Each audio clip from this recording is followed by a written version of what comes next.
mahigpit sa kanilang kaarawan.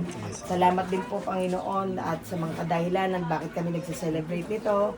Dahil mabuti ka, tapat ka Panginoon at maging doon sa batang si JM Panginoon. Salamat at sa matagumpay na nairaos ang kanyang pagdededicate Panginoon. At salamat din Panginoon sa presensya ng bawat isa, presensya mo na nasa aming kalagitnaan.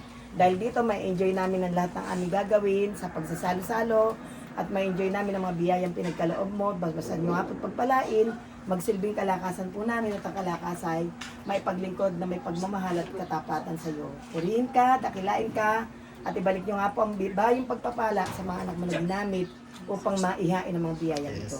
Purihin ka sa pangalan namin Panginoon Jesus. Amen! Amen! Amen!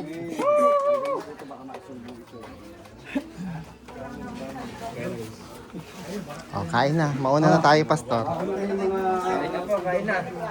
Mauna na yung mga bumababa yung sugar.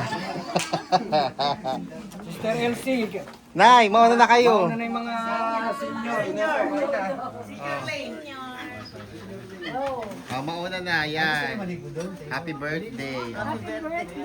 Oh, pila na po. Pila na po. Tay, pila na po kayo. Kala mo pagkain ko na.